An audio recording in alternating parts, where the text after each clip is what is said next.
नमः श्रीवर्धमानाय निर्धूतकलिलात्मने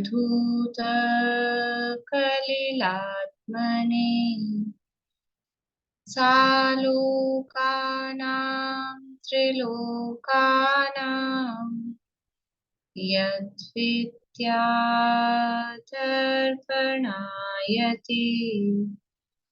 यद्विद्यादर्पणायति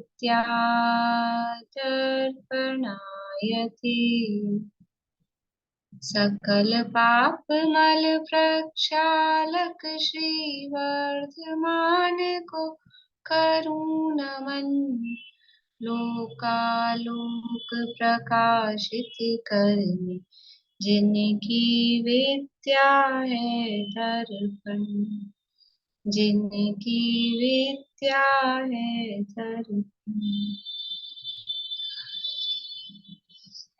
श्लोक हेडिंग से बोलेंगे।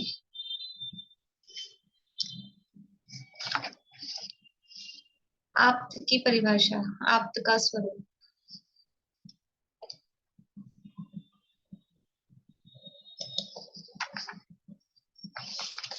परमेष्टि परम ज्योति विराट।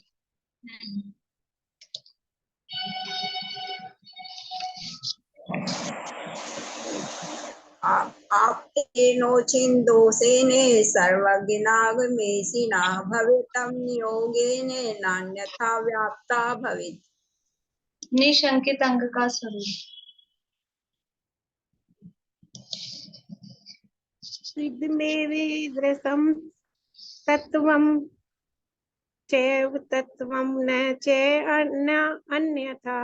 शुरू से बोलिए, पता नहीं चल रहा कब चय बोल रहे हैं कब तत्व बोल रहे हैं। इदमेवेदृशं दृश्यमेव चैव तत्त्वं च। श्लोक सही है लेकिन श्लोक सही नहीं है। बोलिए। इदमेवेदृशं चैव तत्त्वं नान्यन्न चान्यथा इत्यकम्पाय सांभोवत् सन्मार्गे संशयारुचि।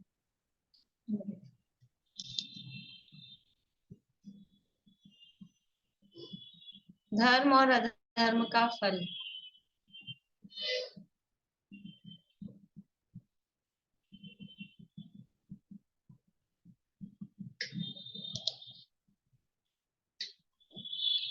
स्वापि देवोऽपि देवः स्वाजायते धर्म किल्बिषात् कापि नाम भवेदन्या सम्पद्धर्मक्षरीणाम्।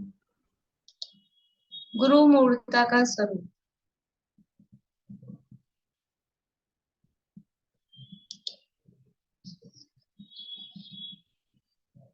सग्रंथारंभ हिंसानां संसारावर्तवर्तिनां पाखंडीनां पुरस्कारो गेयं पाखंडी मोहनम्। 8 मदों के नाम।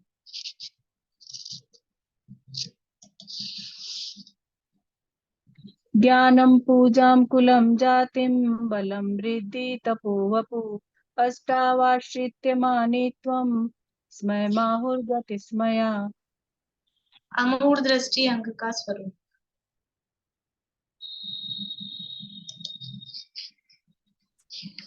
स्वभावतो सुचोकाय। अमूढ़ दृष्टि का पूछ।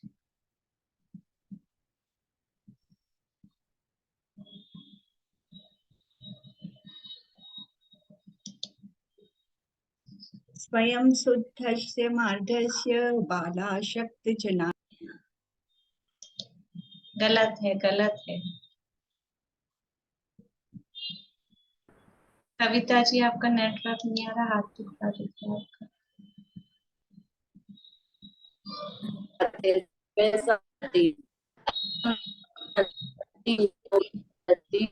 हाँ, श्लोक ठीक है पर आपका नेटवर्क नहीं आ रहा। दूसरे कविता जी आप बोल दीजिए ढंग से। कापते पथिक दुःखनां कापथ्य पश्यति सन्मति सप्रतिरु। आप देख के शुद्ध पढ़िए, बहुत अशुद्ध। कापते पथि दुःखेनां कापथ्य दुखे नाम का है। दुःखानां दुःखानां का पथे स्ते पय सन्मति सा प्रतिरा नूत कीर्तिरा मूढ़ा दृष्टिरुच्यते। चलिए रेखा अभी श्लोक शुद्ध बोलिए। का पथे पथि दुःखानां का पथस्तेप्य सम्मति असंप्रक्तिरनुकीर्तिरमूढ़ा दृष्टिरुच्यते। बढ़िया। आप्त के नामांतर, आप्त के नामांतर। परमेष्टि परम ज्योति विरागो विमलहस्ति सर्वज्ञानादि मध्यांत सर्व सार्वशास्त्रोपलाल्यते। गलत बोल दिए क्या? ठीक है ठीक है। वीतराग का लक्षण।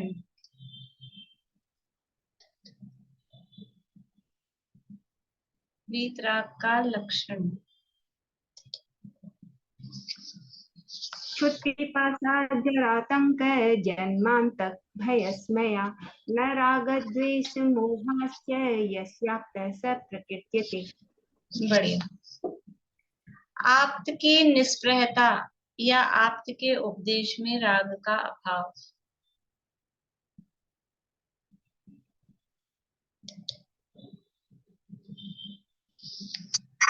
अनात्मा बिना रागई शास्त्री सतोहितम ध्वनन शिल्पिकर स्पर्शान्मुर्जः किम अपेक्षते। मद से हानि।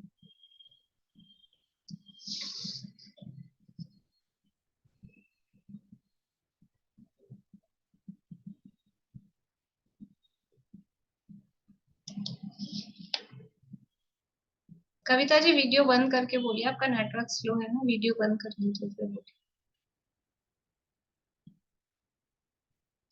चलिए नहीं आ रही आवाज। सरिता जी आप बोलिए। स्मैनयोन्यान्यत्रेति धर्म गर्भिताशये सोच्येति धर्ममात्मीयं न धर्मो धार्मिकेर्विना।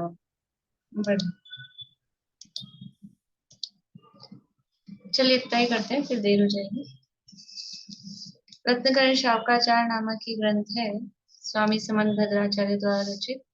इसके अंतर्गत प्रथम अधिकार संपन्नता की ओर है और प्रथम अधिकार में नाम ही अधिकार का है, सम्यक दर्शन अधिकार। तो सम्यक दर्शन का स्वरूप बताया और वो किन से सहित है, किन से रहित है, वो सारी चर्चा उस स्वरूप के अंतर्गत की।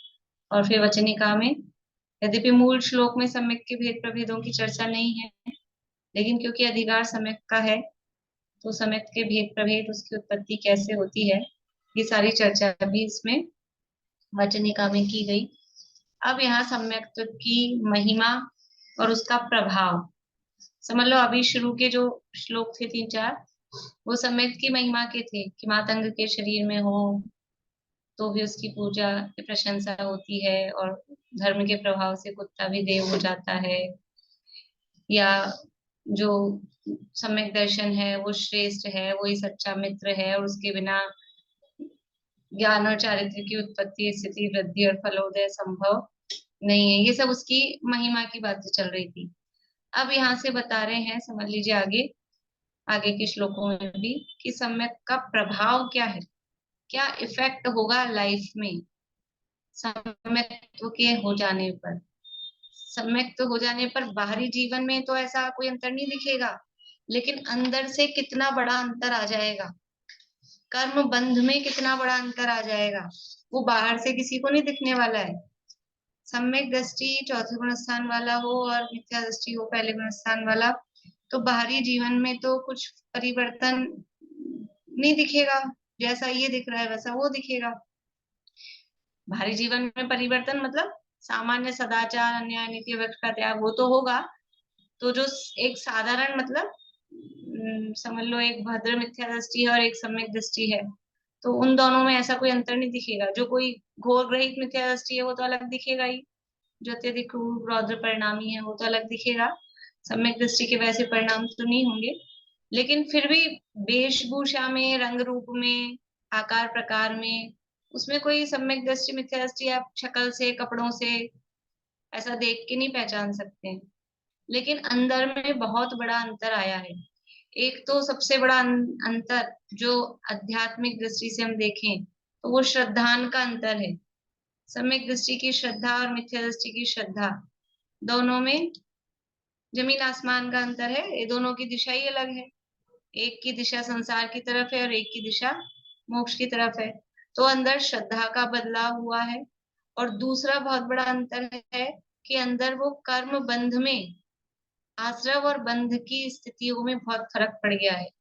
सम्यक दृष्टि के जीवन में आश्रव का अभाव यानी संवर प्रकट हो गया है। तो वो क्या स्थिति है वो यहाँ पर बताई जा रही है। अपना श्लोक चल रहा था, 35 नंबर का श्लोक है, 73 नंबर पेज है श्लोक। श्लोक का पद्यानुवाद का पाठ करते हैं। सम्यक दर्शन शुद्धा नारक तिर्यक नपुंसक स्त्रीत्वानि दुष्कुल विकृतल्पायु दरिद्रतां च व्रजन्ति नाप्यव्रतिका। पद्यानुवाद देखिए। नारक पशु नपुंसक नारी अल्पायु दुष्कुल विकलांग सम्यक दृष्टि जीव न होते यद्यपि अव्रतमय जीवन। सम्यक दृष्टि जीव क्या क्या नहीं होते हैं, ये सम्यक का प्रभाव है कि जो जीव सम्यक दर्शन से शुद्ध हैं वे व्रत रहित होने पर भी, कोई व्रत नहीं है, सामान्य आदमी की जैसे हैं, तो भी नारकी, तिर्यंच, नपुंसक व स्त्री पने को प्राप्त नहीं होते हैं। नीच कुल में जन्म, विकृत अर्थात अंधा, काना, बहरा, टूटा, लूला, लंगड़ा, गूंगा, कुबड़ा, बौना, ठिगना, हीन अंग, अधिक अंग, माजरा, कंजा, विडरूप, अभद्र नहीं होते हैं तथा अल्पायु के धारक व दरिद्रपने को प्राप्त नहीं होते हैं। ये सम्यक दृष्टि जीवों की विशेषता है। जो व्रत रहित अव्रत सम्यक दृष्टि है उसको 41 प्रकृतियों का बंध नहीं होता। तो उन 41 प्रकृतियों को दो भागों में बांटा गया है। टोटल सम्यक दृष्टि को कितनी प्रकृतियों का बंध नहीं होता, तो टोटल वो कहेंगे तो 41 का बंध उसको नहीं होता। सम्यक दृष्टि को 41 का बंध नहीं होता। कितनी में से 41 का बंध नहीं होता? सम्यक दृष्टि को 41 का बंध नहीं होता। कितनी में से 41 का बंध नहीं होता है?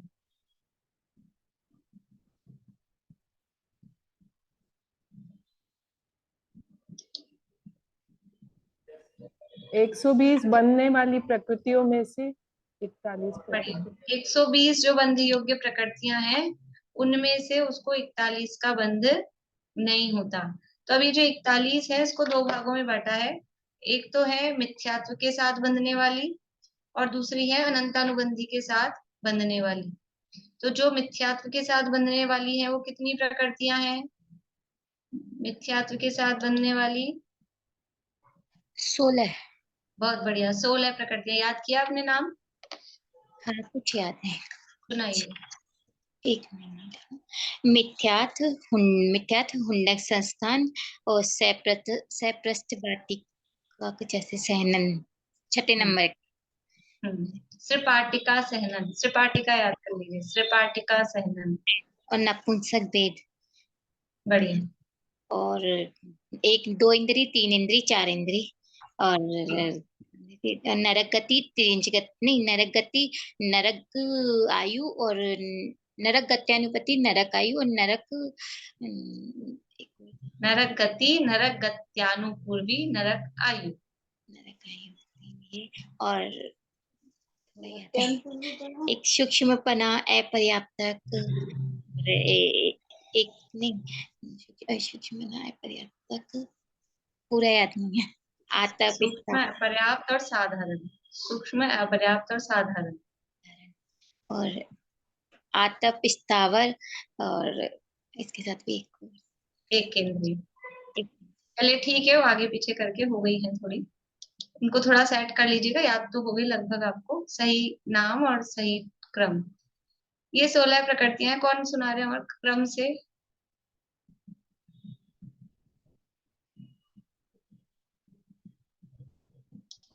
तो इन्होंने, अनीता जी ने तो क्या अभी याद किए, इन्होंने तो आजकल में जो अपन ने पढ़ा है ना तभी याद किए हैं। बाकी जिन लोगों के हाथ खड़े हैं ना, तो सब पुरानों के ही खड़े हैं। नए लोग याद करें तो ये दोबारा पढ़ने का, नया पढ़ने का कोई फायदा मैं देख के सुना दूं? है? देख के सुनाते नहीं, देख के पढ़ते हैं। बोलिए पढ़ दूं? बोलिए। मिथ्यात्व हुंडक संस्थान नपुंसक वेद पाटिका सैनन एक केंद्रीय स्थावर आप्त आप आताप नहीं, शुष्क आतप हाँ। शुष्पना अपर्याप्तक दो इंद्रिया तीन इंद्रिया एक चतुर मिनट इंद्रिया रुकिए साधारण। रुकिए रुकिए, सूक्ष्म अपर्याप्त के साथ ही वहां साधारण को वहां ले जाना है, मतलब साधारण को उसके साथ रखना है। यहाँ नीचे लिखा है साधारण, 13 नंबर पे लिखा है साधारण को वहीं पे रखना है। सूक्ष्म अपर्याप्त और 10वें नंबर पे साधारण। ठीक है, हाँ आगे साधारण बोलिए। दो तीन दो इंद्रिया चतुर इंद्रिया दो इंद्रिया तीन इंद्रिया चतुर इंद्रिया नरक गति और नरक गत्यानुपूर्वी नरक आयु। ठीक है, बढ़िया। बोलिए आशा आंटी, आप सुना रहे हैं? नहीं, मैं सुना तो नहीं, मैं एक बिल्कुल नहीं। ये जो 41 प्रकृतियां, ये तो चौथे गुण स्थान में जैसे सम्यक दर्शन होता है तब खत्म हो जाती है सब, इनका बंद वो रुक जाता है इनका बंद। लेकिन दूसरे गुण स्थान में सिर्फ ये 16 प्रकृतियां रुकती है और ये 25 का उदय रहता है। बंद हाँ, मतलब 25 दूसरे गुण 25 स्थान में का ये बंद, 25 है। 25 का बंद होगा, उदय नहीं, बंद, बंद की बात चल रही है। हाँ सॉरी बंद। तो 16 ठीक रुकी रहेंगी और 25 का बंद होएगा दूसरे में। हाँ, आवाज बंद हो गई आपकी। मैं सुना तो लूंगी लेकिन फिर भी थोड़ा देखना पड़ेगा, बिल्कुल कंफर्म याद नहीं है। चलिए फिर कल सुनते हैं आपसे। अभी कौन सुना रहे बिना देखे? बोलिए पद्मा जी, बोलिए। मैं कोशिश करती हूँ सुनाने की। हाँ, पहले मिथ्या, फिर वो हुंडक संस्थान और नपुंसक वेद, असंप्राप्त पाटिका सहनन। अब वो सहनन के बाद वो आएगा स्थावर, स्थावर एक इंद्रिय स्थावर, और फिर है ना आताप, फिर है सूक्ष्म अपर्याप्त साधारण, दो इंद्रिय तीन इंद्रिय चार इंद्रिय, नरकायु नरकगति नरक गतप नरक अनुपूर्वी, गत्यानुपूर्वी नहीं आ अनुपूर्वी रहा तो अनुपूर्वी अनुपूर्वी बोल दीजिए, नरक अनुपूर्वी। अनुपूर्वी और नरक आयु हो गई बहुत बढ़िया, 16। बहुत बढ़िया। ठीक है, बहुत बढ़िया। बाकी फिर सुनती रहूंगी मैं रोज ही। तो ये 16 प्रकृतियां हैं, ये मिथ्यात्व के साथ बनती हैं। जिस समय मिथ्यात्व का उदय है तब ये 16 प्रकृतियां तो बंधेंगी, और भी बंधेंगी, ऐसा नहीं ये 16 ही बंधेंगी, और भी बंधेंगी, लेकिन ये 16 तो मिथ्यात्व के साथ ही बनती हैं पहले गुण स्थान में।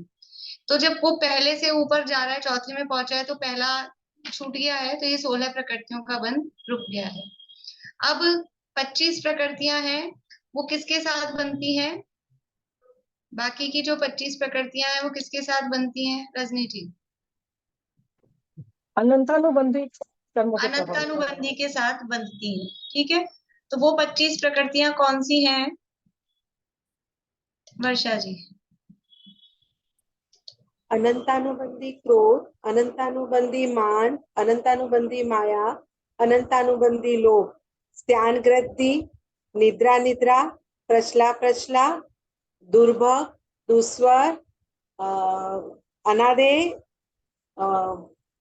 नवग्रोध परिमंडल संस्थान, स्वाति संस्थान, उपजक संस्थान, वामन संस्थान, वज्र नाराज सैनन, अर्ध नाराज सैनन, किलित सैनन, अप्रशस्त विहायो गति, स्त्री वेद, नीच गोत्र, तिर्यंज गति, तिर्यंज गत्यानुपूर्वी, तिर्यंज आयु और उद्योग।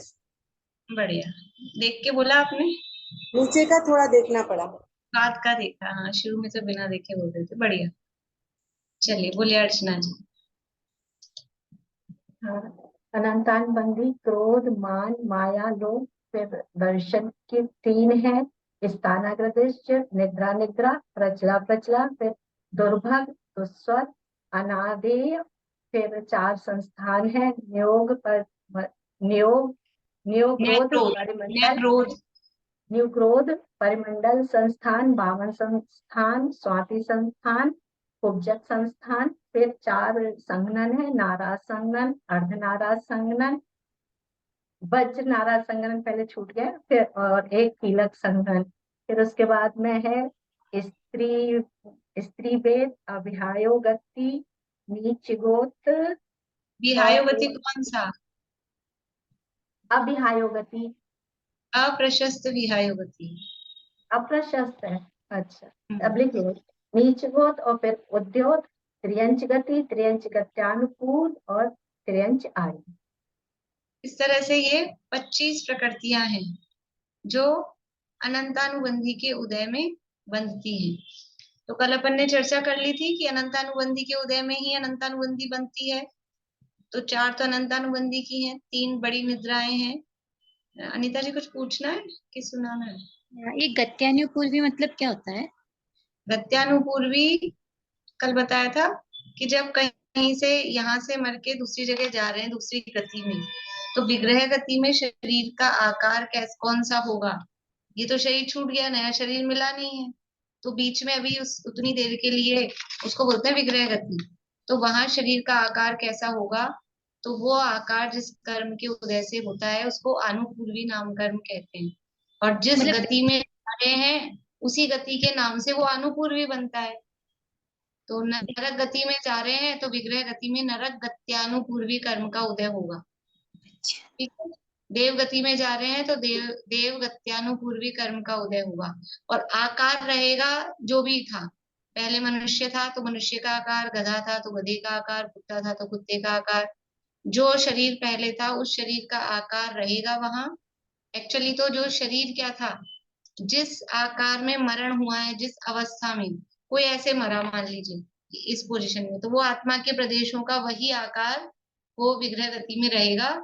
और वहां अगली वाली जो गति है देव गत्यानुपूर्वी का उदय वहां पर कहा जाएगा। ये तो खाली आकार है, आत्मा के प्रदेशों का आकार है, लेकिन विग्रह गति में उदय किसका होगा?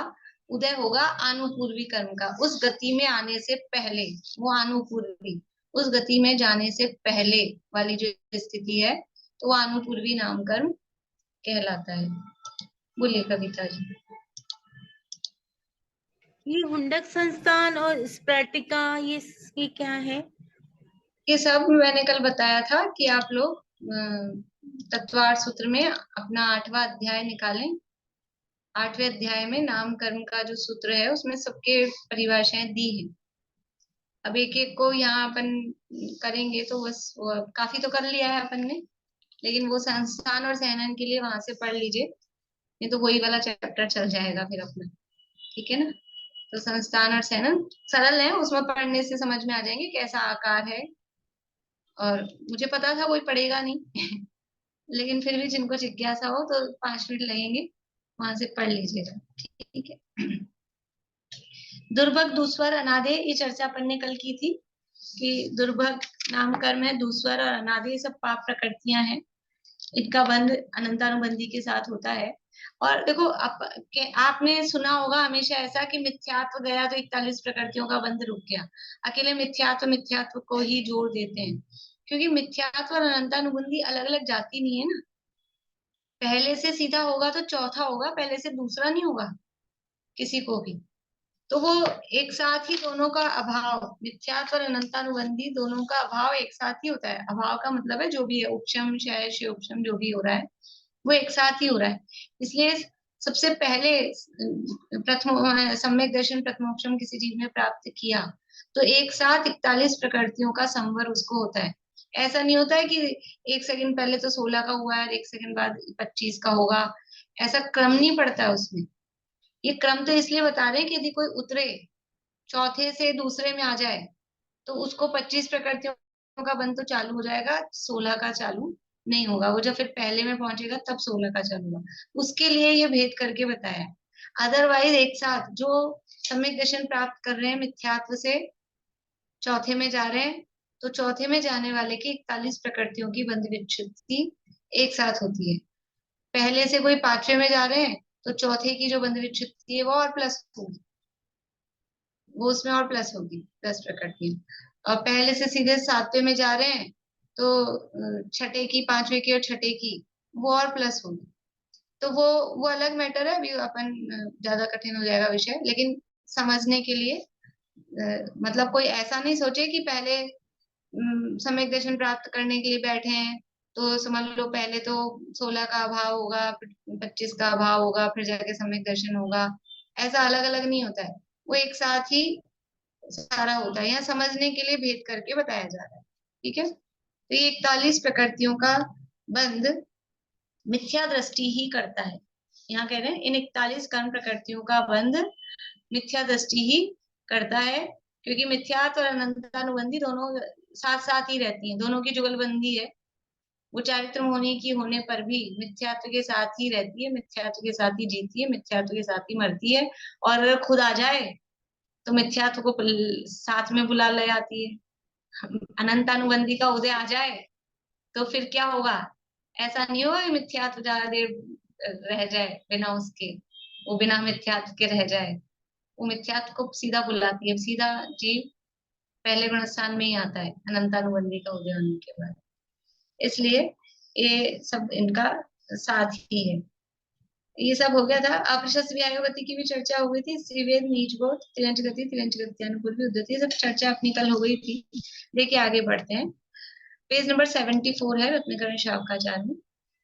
इन 41 कर्म प्रकृतियों का बंध मिथ्या दृष्टि ही करता है। सम्यक दृष्टि को मिथ्यात्व व अनंतानुबंधी का अभाव हुआ है, इसलिए अवरत सम्यक दृष्टि इन 41 कर्म प्रकृतियों का नया बंध, अवरत सम्यक दृष्टि को होना चाहिए, अवरत सम्यक दृष्टि को इन 41 कर्म प्रकृतियों का नया बंध नहीं होता। देखिए एक एक शब्द पे ध्यान देना है कि पहली बात तो कह रहे हैं अवरत सम्यक दृष्टि, अवरत सम्यक दृष्टि को यानी चौथे गुण स्थान वाले की बात चल रही है। ठीक है ना, क्योंकि सम्यक दृष्टि तो अब चौथे वाला भी सम्यक दृष्टि है, पांचवे वाला भी सम्यक दृष्टि है, छठे, सातवें, आठवें, नवे, 10वें सिद्ध भगवान तक सब सम्यक दृष्टि ही है। लेकिन ये 41 कर्म प्रकृतियों का बंध किसको नहीं हो रहा है? कि जो चौथे वाला है, जो ऊपर के गुण स्थान में पहुंच जाएंगे उनको तो और ज्यादा प्रकृतियों का बंध रुक जाएगा। यहाँ तो अभी जो मिनिमम है सबसे समझ लो लोअर वाला है, उसकी बात चल रही है। तो चौथे गुण स्थान वाला जो अवरत सम्यक दृष्टि है उसको इन 41 कर्म प्रकृतियों का नया बंध नहीं होता है। नया, नया शब्द भी इम्पोर्टेंट है कि जो पुराना बंधा हुआ सत्ता में पड़ा है वो है। कोई कहे जैसे अभी अपन ने बात की ना कि सम्यक दृष्टि स्त्री नहीं, स्त्री का बंध उसको नहीं होता है, तो नया बंध नहीं होगा स्त्री वेद का, लेकिन पहले से स्त्री बनी हुई है तो रहेगी। सम्यक दृष्टि को नीच गोत्र का बंध नहीं होता है, लेकिन पहले से नीच गोत्री है, नारकी है कि तिर्यंच है या मनुष्यों में नीच गोत्री है, तो पहले से है बंधा हुआ तो कोई बात नहीं, लेकिन नया बंध नहीं होगा।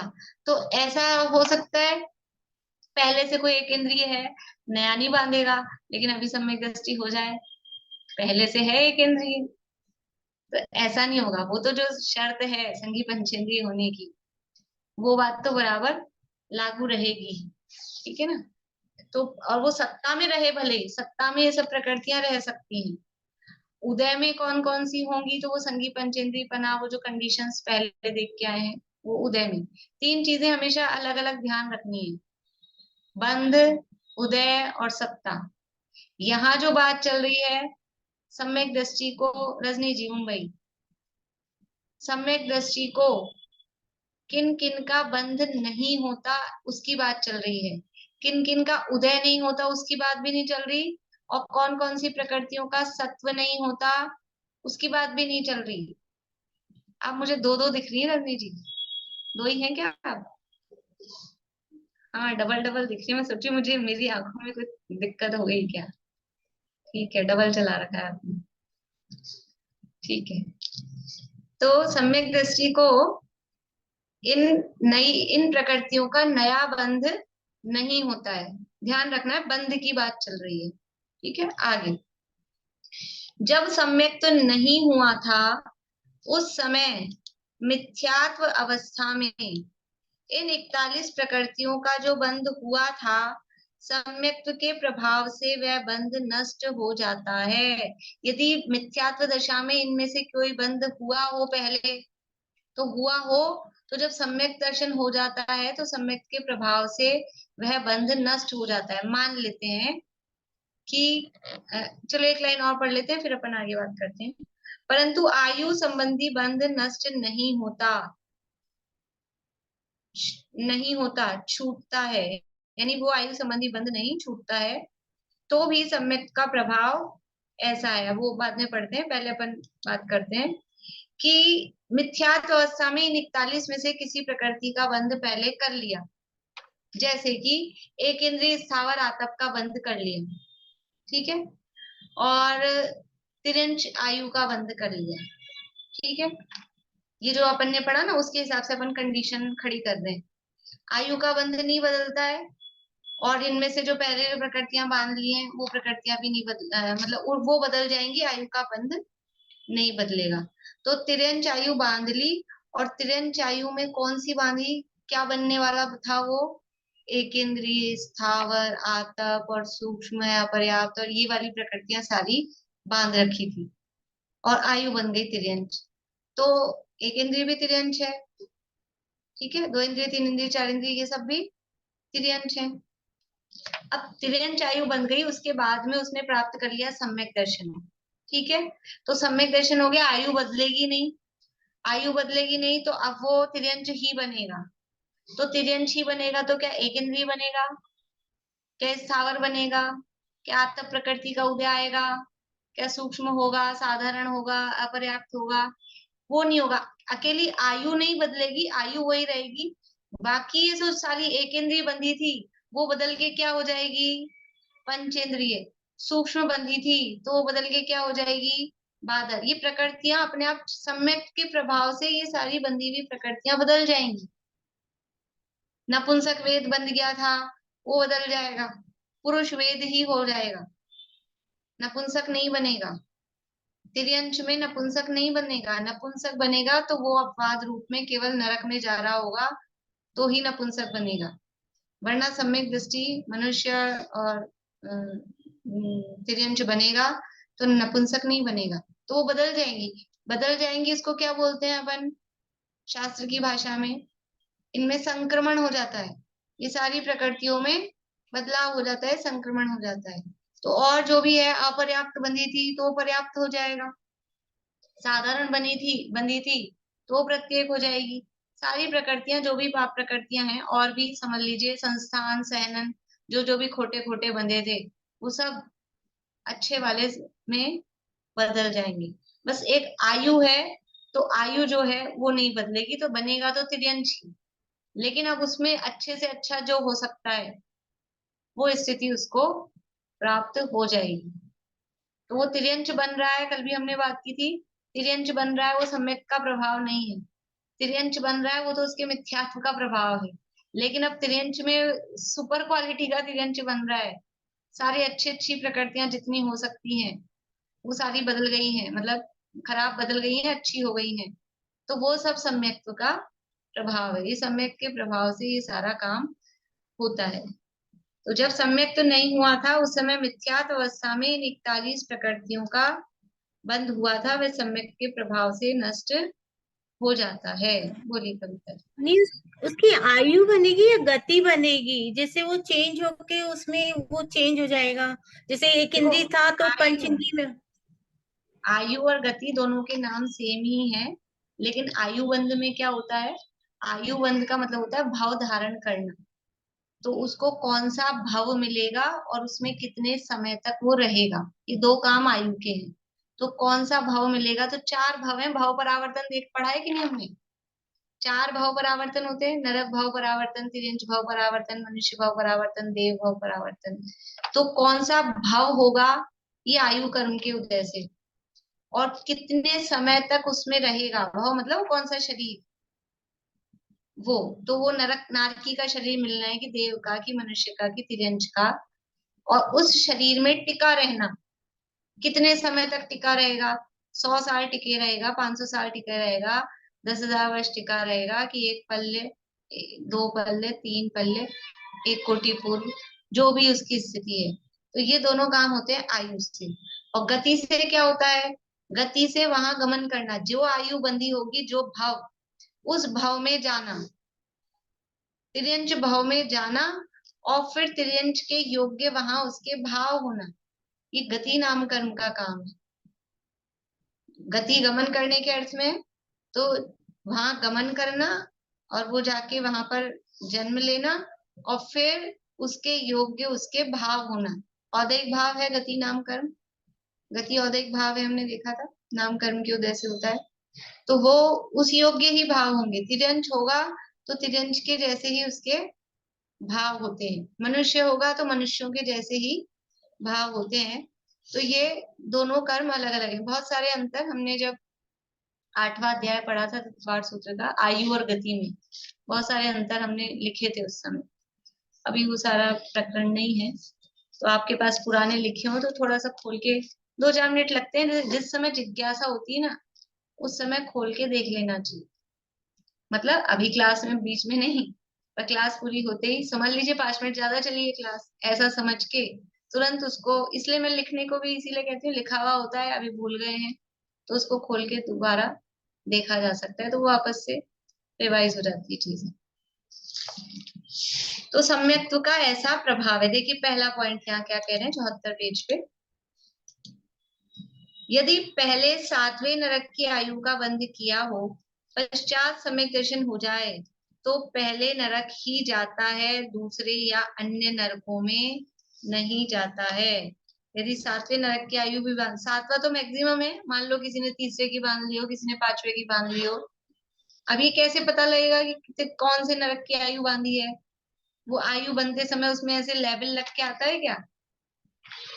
आयु बन रही होती तो उसमें लेवल लगाएंगे 5वें नरक की, ऐसा कि वो जो स्थिति है ना, कितनी स्थिति बंदी, टाइम पीरियड, उस टाइम पीरियड से समझ में आ जाता है कि कौन से नरक में जाने वाला।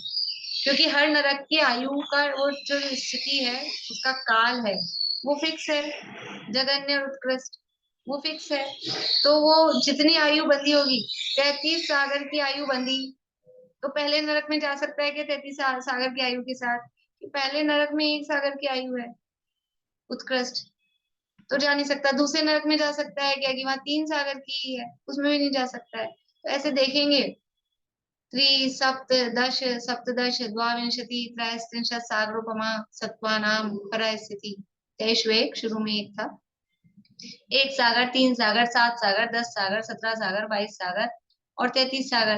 तो अब 33 सागर की बंदी है, 30 सागर की भी स्थिति बंदी होगी तो कौन से नरक जाएगा? ये 7वें में ही जाएगा।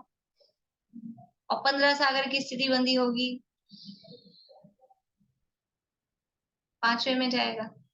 ठीक है ना? तो इस तरह से वो स्थिति के आधार पे वो नरक अपने आप उसका डिसाइड हो जाता है। तो यदि पहले 7वें नरक की आयु का बंध किया हो, पश्चात सम्यक दर्शन हो जाए, तो वो पहले नरक ही जाता है। मतलब आयु की जो टाइम पीरियड है, स्थिति है, वो कम हो जाती है। आयु नहीं बदलेगी, लेकिन आयु में जितना टाइम था, 33 सागर की थी, वो पहले में जा रहा है। इसका मतलब ही यह है कि उसकी स्थिति कम हो जाती, कम समय तक उसको नरक में रहना पड़ेगा। कहाँ 33 सागर तक रहना पड़ता, और अब 84,000 वर्ष, 84,000 वर्ष 33 सागर के सामने बूंद मात्र है एकदम। 1000 वर्ष केवल, और 33 सागर। अभी अपन आज पढ़ेंगे अभी पल्ले, और फिर पल्ले से बनेगा सागर। इतनी बड़ी असंख्यात असंख्यात वर्ष है। देखिए ठीक है, इसमें बहुत बातें हैं कि पहले नरक में जाए, नरक में भी जाएगा तो पहले में ही जाएगा। और सम्यक दर्शन सहित पहले नरक में कौन जीव जाता है? सम्यक दर्शन को साथ लेकर कौन जाता है? कौन सा सम्यक दर्शन साथ जाता है? कौन सा सम्यक दर्शन साथ जाता है?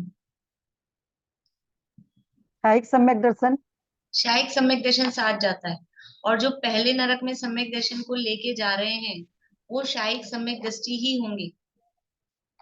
जो भी सम्यक दर्शन के साथ में नरक में जा रहे हैं, साथ का मतलब है बिना छोड़े, सम्यक दर्शन कैरी करके। देखो अगले भाव में 2 चीजें साथ जा सकती हैं,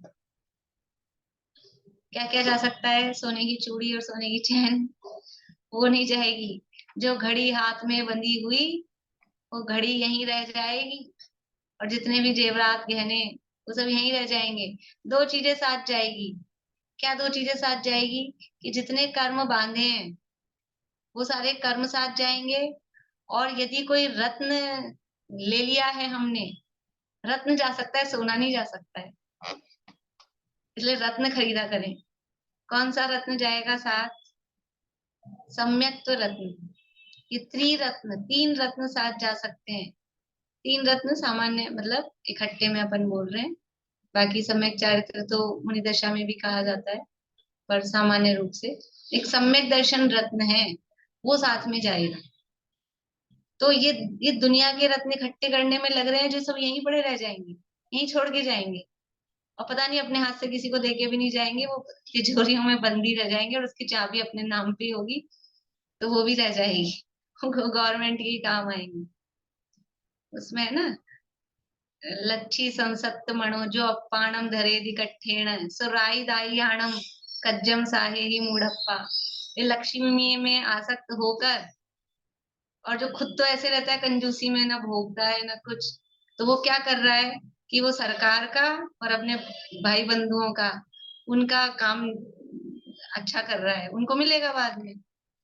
तो ये जो इकट्ठा कर रहे हैं धन संपत्ति, वो तो सबको पता है निश्चित रूप से यही रह जाने वाली है, और जो साथ जाने वाला है वो सम्यक तो रत्न, उसके लिए प्रयास ही नहीं करते। मतलब कितनी बड़ी मूर्खता है हम लोगों की।